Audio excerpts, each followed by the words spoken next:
Hi అండి. అందరికీ నమస్కారం. Welcome to my channel. ఈ వీడియోలో ఏపీ ప్రభుత్వ పెన్షనర్లకు ముఖ్యమైన అలర్ట్ అండి. సో, మీ ఒరిజినల్ పీపీఓ గనక పెన్షన్ పేమెంట్ ఆర్డర్ మిస్ అయితే డూప్లికేట్ పీపీఓని పొందటం ఎలా? సో, ఎలా అప్లై చేయాలి? ఎక్కడ అప్లై చేయాలి? అలాగే ఎంత ఖర్చవుతుంది? ఈ ప్రాసెస్ అంతా ఎప్పట్లో పూర్తవుతుంది? అని డీటెయిల్డ్ పూర్తి వివరాలైతే వీడియోలో తెలుసుకుందాము. వీడియోనైతే ఎక్కడే గానీ స్కిప్ చేయకుండా ఎండ్ వరకు చూసేయండి. అప్పుడే ఇన్ఫర్మేషన్ పూర్తిగా అర్థమవుతుంది. అలాగే వీడియో చూస్తున్న ప్రతి ఒక్కరు వీడియోకి లైక్ చేయండి ఫ్రెండ్స్. వీడియోని తోటి పెన్షనర్ మిత్రులతో అయితే షేర్ చేయండి. కొత్తగా మన ఛానల్ చూస్తున్నవారు ఇంకా సబ్స్క్రైబ్ చేసుకోకుంటే వెంటనే మన ఛానల్‌ని సబ్స్క్రైబ్ చేసుకోండి. దీని ద్వారా నేను చేసే లేటెస్ట్ వీడియోస్ అన్నీ మీ వరకు రీచ్ అవుతాయి. ఇక ఆలస్యం చేయకుండా వివరాల్లోకైతే వెళ్ళిపోదాము. ఫ్రెండ్స్, ఇక విషయానికొచ్చినట్లయితే మీ పెన్షన్ పేమెంట్ ఆర్డర్ పీపీఓ పోయిందా? కంగారు పడకండి. డూప్లికేట్ పీపీఓ పొందే విధానం అయితే మనం తెలుసుకుందాము. ప్రతి పెన్షనర్‌కు వారి పెన్షన్ పేమెంట్ ఆర్డర్ పీపీఓ ఒక అత్యంత అమూల్యమైన పత్రం. సర్వీస్‌లో ఉన్నప్పుడు సర్వీస్ రిజిస్టర్ ఎస్ఆర్ ఎంత ముఖ్యమో, పదవీ విరమణ తర్వాత పీపీఓ పెన్షన్ పేమెంట్ ఆర్డర్ కూడా అంతే ముఖ్యం. ఇది కేవలం మీ పెన్షన్, గ్రాట్యుటీ, కమ్యుటేషన్ వంటి వివరాలను ధృవీకరించే పత్రం మాత్రమే కాదు, దురదృష్టవశాత్తు సర్వీస్ పెన్షనర్ మరణిస్తే వారి కుటుంబ సభ్యులకు ఫ్యామిలీ పెన్షన్ అందించడానికి ఇదే కీలకమైన ఆధారం. మరి ఇంతటి ప్రాముఖ్యత కలిగిన పీపీఓ అనుకోకుండా పోతే, లేదా అగ్ని ప్రమాదాలు, లేదా వరదలు, దొంగతనాలు వంటి కారణాల వల్ల అందుబాటులో లేకుండా పోతే ఆందోళన చెందాల్సిన అవసరం లేదు. డూప్లికేట్ పీపీఓ పొందేందుకు ఒక నిర్దిష్టమైన, స్పష్టమైన ప్రక్రియ ఉంది. దాని గురించి మనం ఇప్పుడైతే తెలుసుకున్నాము సమగ్రంగా. సెక్షన్ 1 ముందు జాగ్రత్తలండి.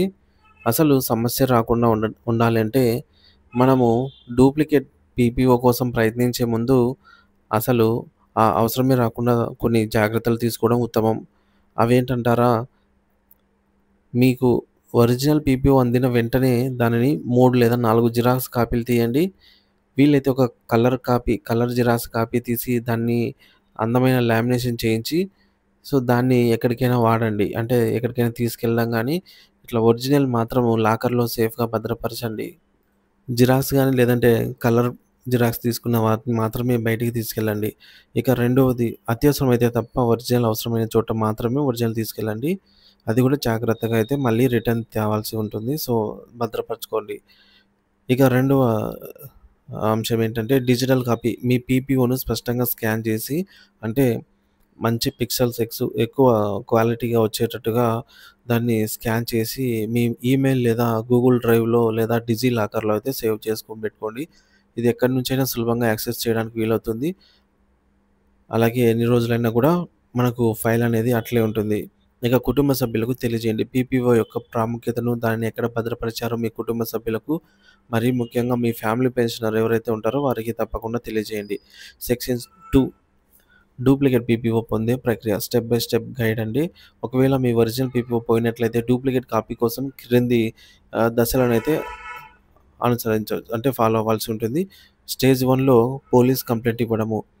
సో, మీ పీపీఓ పోయినట్లుగా నిర్ధారించుకున్న వెంటనే మీ సమీపంలోని పోలీస్ స్టేషన్‌లో ఒక కంప్లెయింట్ నమోదు చేయండి.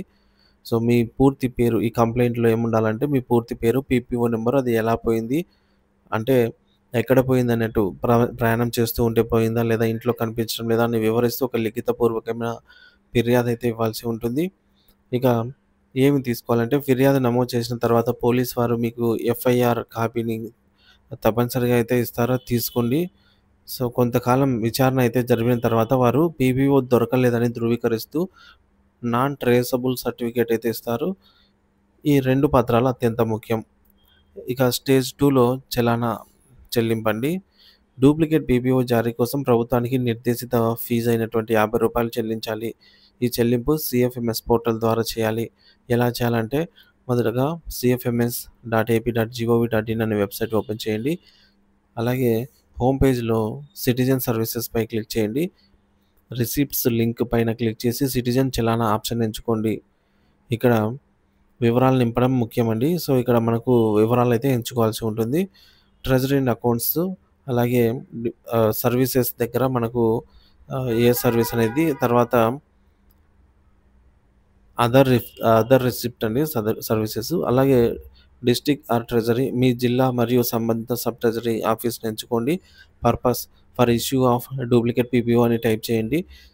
అలాగే రిమిటర్ డీటెయిల్స్ మీ మీ పేరు, అలాగే సీఎఫ్ఎంఎస్ ఐడీ, చిరునామా, మొబైల్ నంబర్‌ని ఎంటర్ చేయండి. అమౌంట్ దగ్గర ₹50 ఎంటర్ చేయండి.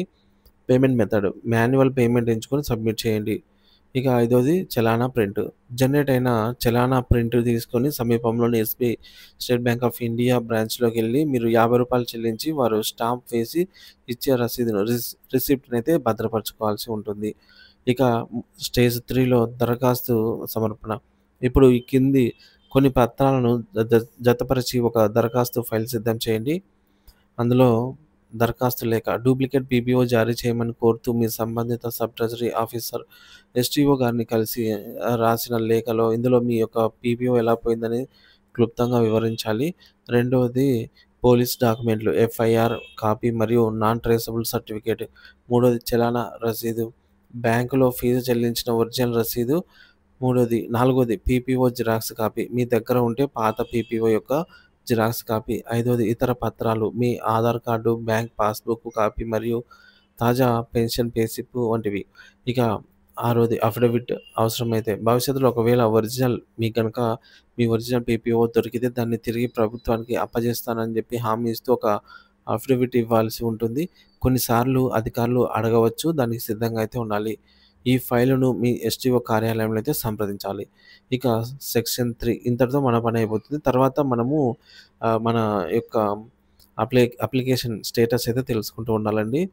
సో, తర్వాత దరఖాస్తు చేసిన తర్వాత జరిగే ప్రక్రియ ఏంటంటే ఎస్టీఓ వెరిఫికేషన్. మీరు సమర్పించిన దరఖాస్తును ఎస్టీఓ గారు వారి కార్యాలయ రికార్డుతో సరిచూసుకుంటారు. అన్నీ సక్రమంగా ఉన్నాయని నిర్ధారించుకున్న తర్వాతే మీకు మీ దరఖాస్తుపై సిఫార్సు చేసి దాన్ని జిల్లా ట్రెజరీ అధికారి డీటీఓ కార్యాలయానికైతే పంపుతారు. డీటీఓ వెరిఫికేషన్ మరియు జారీ. జిల్లా ట్రెజరీ కార్యాలయంలో మీ ఒరిజినల్ పీపీఓ రికార్డులను పరిశీలించి అన్నీ సరిగ్గా ఉన్నాయా అని నిర్ధారించుకున్న తర్వాతే డీటీఓ గారు డూప్లికేట్ పీపీఓనైతే జారీ చేస్తారు. సో, మీకు జారీ చేయబడిన డూప్లికేట్ పీపీఓను తిరిగి మీ ఎస్టీఓ కార్యాలయానికైతే పంపుతారు. అక్కడికెళ్ళి మీరు దాన్ని స్వీకరించవచ్చు. సో, ఇది ఫ్రెండ్స్ ప్రాసెస్ అనేది ఈ విధంగా అయితే ఉంటుంది. అయితే పీపీఓ అనేది మీ జీవితకాలపు సేవకు గుర్తింపు. దాన్ని భద్రంగా కాపాడుకోవడం మన ప్రాథమిక బాధ్యత. ఒకవేళ పొరపాటున పోయినా సో, ఇందాక మనం వివరించుకున్న ప్రక్రియ ద్వారా ఓపికను అనుసరించడం ద్వారా డూప్లికేట్ పీపీఓనైతే పొందవచ్చు. ఈ ప్రక్రియలో మీ ఫైల్ పురోగతి అంటే మన అప్లికేషన్ స్టేటస్ అనేది ఎప్పటికప్పుడు ఎస్టీఓ లేదా డీటీఓ కార్యాలయాల్లో అడిగి తెలుసుకుంటూ ఉండటం మంచిది. తద్వారా మీ డూప్లికేట్ పీపీఓను వీలైనంత త్వరగా అయితే పొందగలుగుతారు.